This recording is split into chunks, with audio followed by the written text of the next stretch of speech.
مفتی عبدالودود کے بیانات کے لیے مفتی صاحب کے آفیشیل چینل مفتی عبدالودود کو سبسکرائب کریں۔ صحابہ کون ہیں؟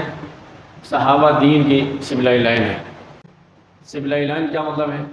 ہم تک جو دین ہم تک پہنچا ہے، ہمارے اور نبی صلی اللہ علیہ وسلم کے درمیان صحابہ ہے۔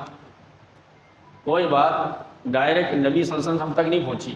قالا قالا کہتے ہیں نا، قالا قالا دو لفظ، اب جب بھی حدیث سنیں گے نا قالا قالا، پہلا قالا قالا کا مطلب کہا، قالا قالا کہا دو مرتبہ۔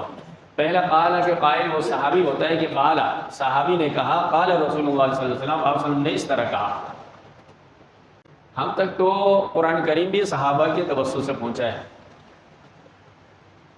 یہ کسی صحابہ کے پاس پورا قرآن کریم تھا بھی نہیں، کسی کے پاس کچھ آیتیں، کسی کے پاس کچھ آیتیں، کسی کے پاس کچھ صورتیں، کیونکہ یہ اس کتابت تو تھی نہیں، کتابی شکل میں تو قرآن کریم تھا نہیں۔ آپ صلی اللہ علیہ وسلم جو وحی آتی تھی اس وقت جو صحابہ موجود ہوتے تھے، جن کو آپ صلی اللہ علیہ وسلم سناتے تھے، کہ کسی نے پتھر پہ لکھا، کسی نے چمڑے پہ لکھا، کسی نے کپڑے پہ لکھا، کسی نے ہڈی پہ لکھا، اس طرح قرآن کریم، یعنی اگر اس زمانے میں کوئی قرآن خوانی کرنا چاہتا، قرآن کریم دستیاب ہی نہیں تھا کسی کے پاس۔ یہ تو حضرت عثمان رضی اللہ تعالیٰ عنہ کے زمانے میں جا کے یہ قرآن کریم اس شکل میں جو ہم تک پہنچا ہے، تو حضرت عثمان رضی اللہ تعالیٰ عنہ نے اہتمام سے قرآن کریم کو یکجا کیا۔ اس وجہ سے حضرت عثمان کو کہا تھا جامع القرآن، قرآن کو جمع کرنے والے۔ یہ جو ہم آپ تک پہنچا ہے، اور احادیث تو بہت بعد کے زمانے میں، احادیث تو بہت بعد کے دور میں، تو ہمارے اور نبی کے درمیان صحابہ کا واسطہ ہے، یہ واسطہ ختم نہیں ہو سکتا۔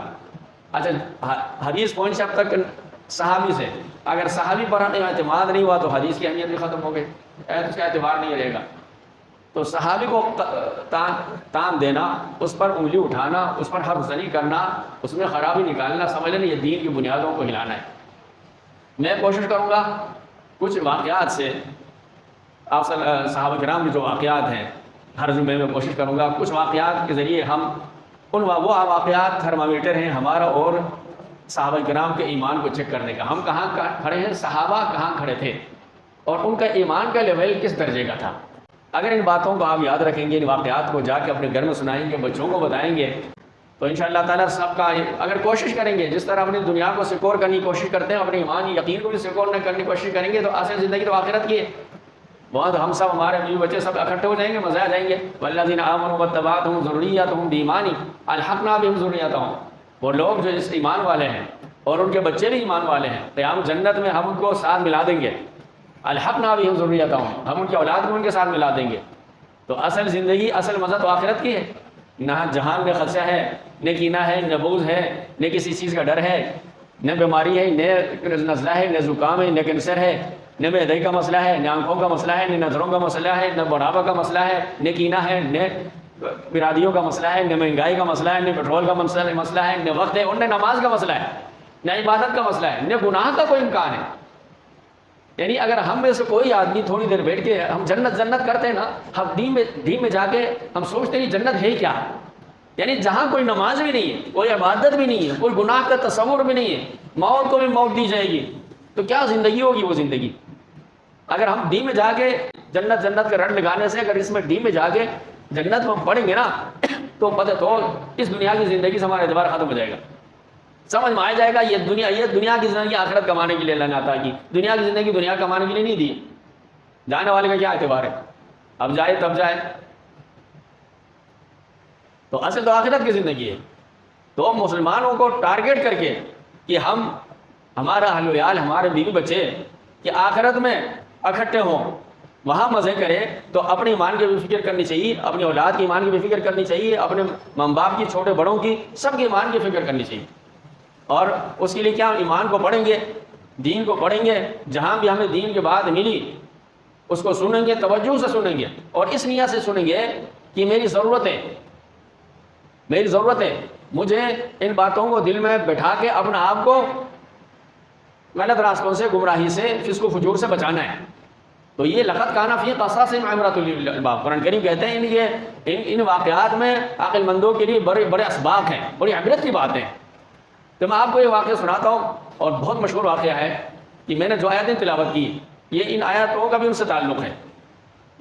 تو میرے دل میں اللہ نے ڈال دیا، میرے کو واقعات کے تناظر میں صحابہ کا رتبہ مقام ہر جمعے میں آپ کی خدمت میں عرض کرنے کی کوشش کروں گا، اور یہ تاکہ یہ چیز ایک دفعہ آپ کے ذہن میں بیٹھ جائے، آپ کا ذہن اتنا پختہ ہو جائے کہ آپ صحابہ کے بارے میں کوئی لفظ سننے کو بالکل تیار نہ ہو، آپ کا ایمان، آپ کی غیرت گوارا نہیں کرے، برداشت نہیں کرے.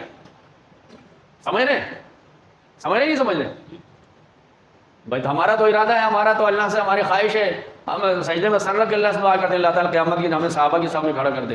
صحابہ کون ہے؟ نبی کا عاشق ہے. اور ایسا عاشق آج تک دنیا کی تاریخ میں ایسا عاشق پیدا نہیں ہوئے. وہ ایک دو نہیں ہے، لاکھ سے اوپر، 100 لاکھ کے قریب عاشق، ایک سے بڑھ کر. جو میں واقعہ آپ بتاؤں گا نا، اس واقعے سے آپ اندازہ لگائیے گا کہ ان کا عشق کس درجے کا تھا، محبت کس درجے کی تھی، وفاداری کس درجے کی تھی. غزوہ تبوک آپ نے پڑھا ہوگا، کس نے پڑھا ہے غزوہ تبوک؟ ذرا آپ صلی اللہ علیہ وسلم محبت کرنے والے ہاتھ کھڑا کرو ذرا، یہ بھی تھرمامیٹر ہے. یہ ایسے نہیں کس نے پڑھا ہے غزوہ تبوک؟ پوچھ لو مجھے غزوہ تبوک کس کو کہتے ہیں، کب ہوا تھا، کس سے پوچھ لو جو ہاتھ کھڑا کر لو. بتائے گا کوئی یہ کس کے ساتھ، یہ غزوہ کس کے ساتھ ہوا تھا، کب ہوا تھا، کس مقام پہ ہوا تھا، کس کو پتہ ہے؟ اس سے اندازہ لگاؤ مسلمانوں کہ ہم کہاں کھڑے ہیں. سمجھ، اگر میں کامیاب ہو گیا آپ کو ذرا ہلانے جھلانے میں کہ جہاں آپ کھڑے ہیں غلط جگہ کھڑے ہیں، یہ اس جگہ آپ غلط کھڑے ہیں.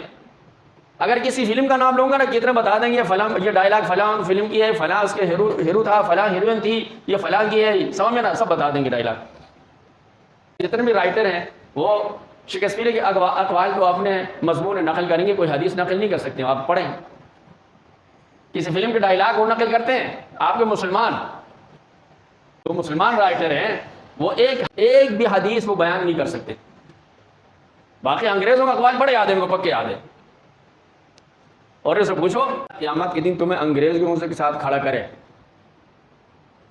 وہ کیا آمین بولے گا کوئی؟ بولو بھائی، کوئی بولے گا آمین؟ اور نقالی انگریزوں کے کریں گے، سوچ ان کی اپنائیں گے، لباس ان کے ہے نا، پھٹی ہوئی پینٹ بھی کوئی پہننے کی چیز ہے یار. یہ کیوں؟ کیونکہ وہاں سے ہوا چلی ہے، وہ آنکھوں کو بھاگے آئے. اگر وہاں سے ہوا نہیں چلتی، کوئی بھی اگر یہ مغربی کلچر نہیں ہوتا، کوئی بھی پھٹی ہوئی پینٹ پہنتا، کیا سب مذاق اڑاتے نہیں اڑاتے؟ تو ہماری آنکھوں میں مکہ مدینہ کا سرما نہیں ہے، سمجھ نا، مغرب کا سرما ہے. تو وہاں سے جو بھی ہوا چلتی ہے، اب تو ماشاءاللہ یہ بھی ہو گیا. ہمارا ایک اور کلچر ہے، وہ آنے والا ہے، آ جائے گا، یہ دم لگانے کی.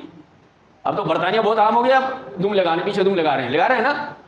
پتہ نہیں ہمارا کب لگتا ہے، کون لگاتا ہے، کب یہ کام شروع ہوتا ہے، سمجھے نا. اب کتے بننے کا بھائی وہ ہو گیا، کتنے لوگ کتے بن رہے ہیں، نہیں بن رہے، بولو یار، نہیں بن رہے. کتنے لوگ جانور بن رہے ہیں، وہ کہتے ہیں کتا وفادار ہوتا ہے، اس وقت سمجھ میں نا.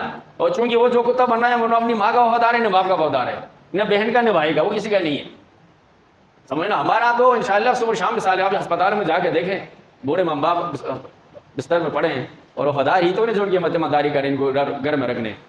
اب جاپان کا ایک اسکالر نے کہا کہ جاپان کے 12 کروڑ آبادی، ان میں سے 3 کروڑ بوڑھے، تو کہہ رہے ہیں ان کو خودکشی کرنی چاہیے.